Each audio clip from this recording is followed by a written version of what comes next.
Hello, I'm Speaker Tian Chen.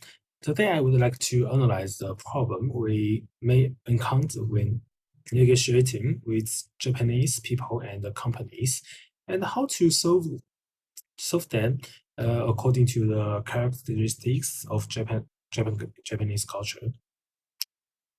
Firstly, I apply the host-state culture model provided by the culture factor to analyze the inherent stereotypes in Japan.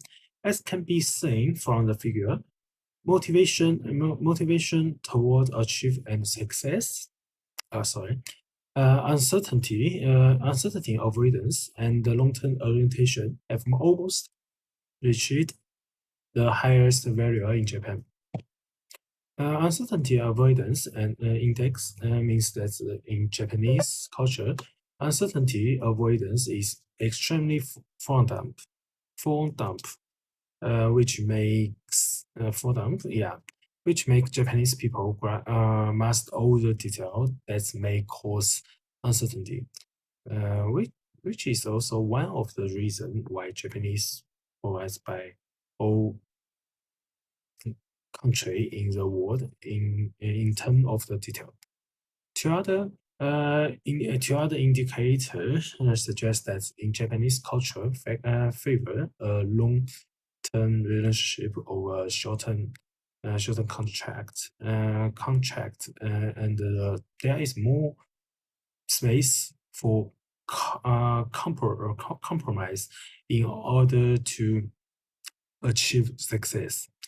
The power distance indicator is slightly higher than in Western country, which means that in Japanese culture there is still a more defined relationship between leader and employee, which may lead to more time for communication. Yeah. And individualism, on the other hand, has almost the same indicator as the USA, which indicator that it's prefer individualism to make contribution when facing difficulties. Finally, the indulgence index is low, which means that in Japanese culture, people care about the work even during the rest of time.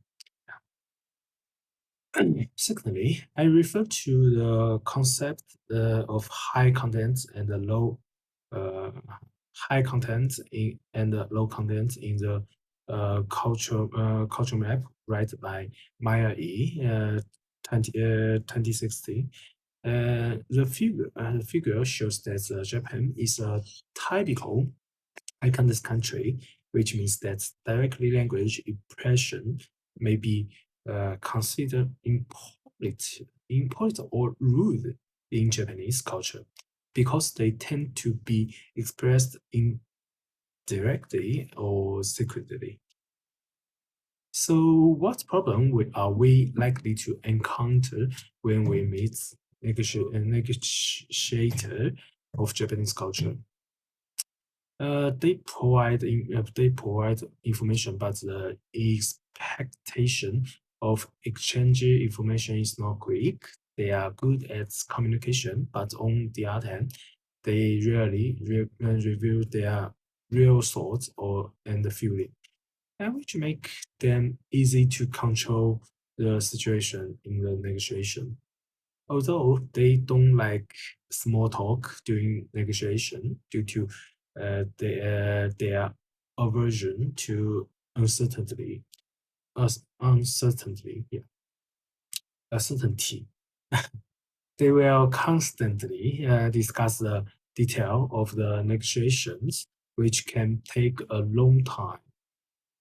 In in addition, due to the high power distance in Japan, uh, detailed discussion during negotiation may require further review by leader, which may take more time.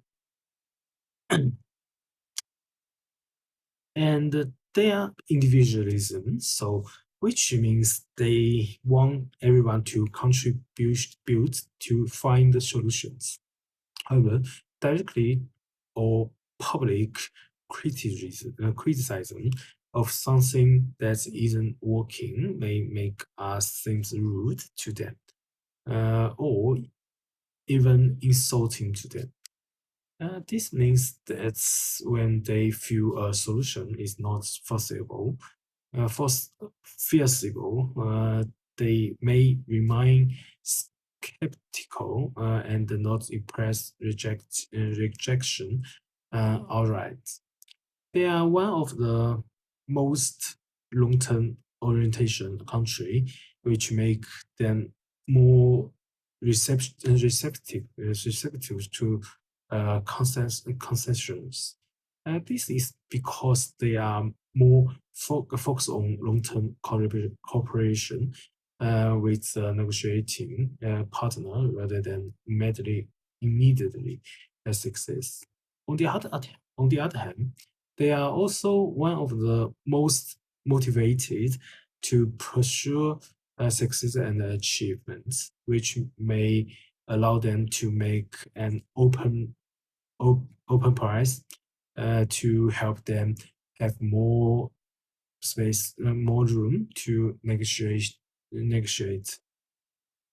addition, they tend to spend more time reconciling and discussing conflicts and differences. On the other hand, how should we deal with this problem that may be encountered? We should have a clear grasp of all the detail of the negotiations, which can effectively avoid the long negotiation caused by the Japanese avoidance of uncertainty.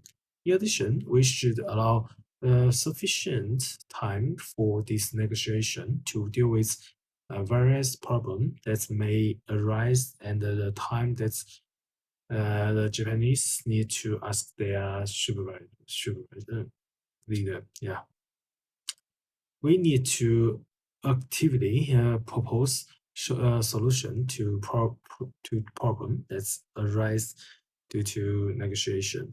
But we should not be too quick to deny solutions that are not feasible, which will leave the Japanese with the impression that we are not good at communicating.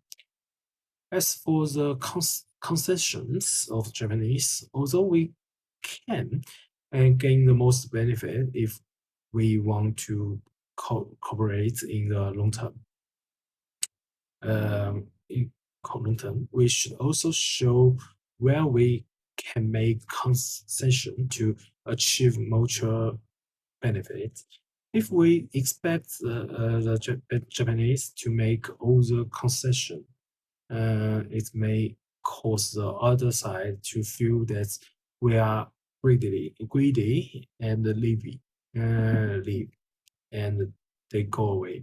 Yeah, and it may also lose the possibility of continued cooperation in the future with Japanese. And to sum up, Japan is a culture that's value respect, and they have a unique culture called kuki or yomu, which is to understand the mood of the people in the same to express their view. So when we want to make our negotiations succeed rather than failed, we need to study and analyze their culture and respect their habit. Thank you for listening.